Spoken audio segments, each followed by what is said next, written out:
Salut à tous, c'est Cyril Gallet, créateur du programme Objectif Cyclo. Programme qui est ouvert normalement au moment où je publie cette vidéo. Je dis normalement parce que j'ai limité à 20 places cette année. Donc c'est fort possible que ce soit déjà fermé. Bon, nous en tout cas, aujourd'hui on parle d'un nouveau thème d'entraînement, le travail de la gestuelle. Vous êtes toujours avec moi dans cette série sur comment j'ai réussi mon étape entre Annecy et le Grand Bornand, que je pourrais renommer comment réussir son étape entre Albertville et Val Thorens.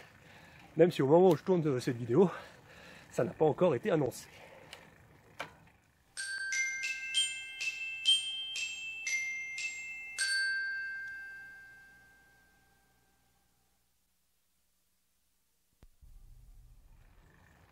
On arrive à un point où on a quasiment traité tous les thèmes d'entraînement. Il nous en reste un dernier à voir. Il s'agit de la gestuelle. Parce que c'est bien beau d'être fort. C'est super d'être véloce. C'est parfait d'avoir de l'endurance. C'est génial d'avoir des capacités intensives surdéveloppées. Mais ça ne servira pas à grand chose si vous pédalez n'importe comment. Le travail de la gestuelle, ça sert à ça. Ça sert à avoir une technique de pédalage la plus efficace possible, pour avoir le rendement le plus élevé possible. Moi, je définis un coup de pédale efficace avec 5 points.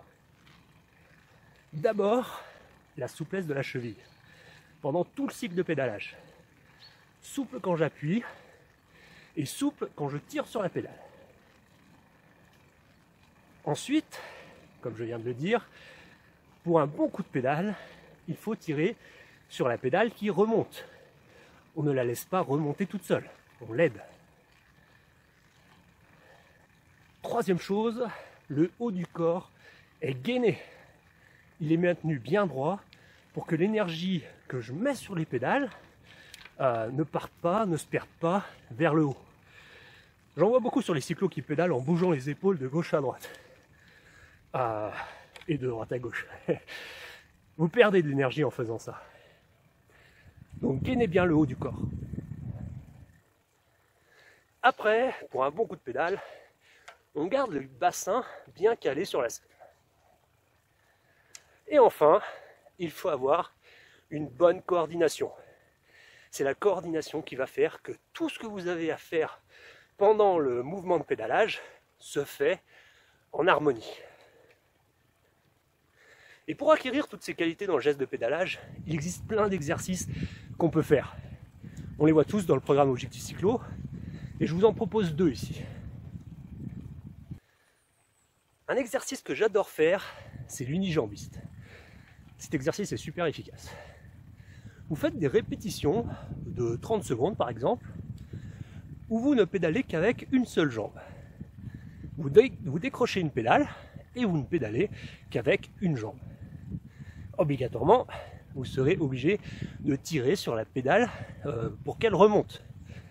30 secondes avec une jambe, 30 secondes avec l'autre jambe. Et deuxième exercice que j'adore faire, c'est de faire des périodes de pédalage sans les mains. En lâchant les mains, vous serez obligé de rester bien gainé avec le haut du corps, parce que sinon, vous allez perdre l'équilibre, tout simplement. Pour que ce soit efficace, vous faites des répétitions de 10 à 30 secondes sur un faux plat montant à une cadence autour des 90 tours par minute.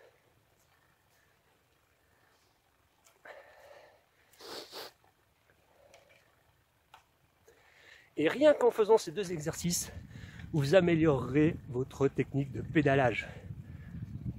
Allez, laissez-moi un pouce j'aime si vous avez aimé ces exercices de gestuelle. Racontez-moi aussi en commentaire si c'est efficace pour vous. Partagez cette vidéo avec vos potes qui ne font jamais de gestuelle pour les aider à progresser. Dans la prochaine vidéo sur comment j'ai réussi mon étape entre Annecy et le Grand Bornand, on verra un thème qui est cher à beaucoup d'entre vous, c'est la perte de poids. À bientôt, ciao.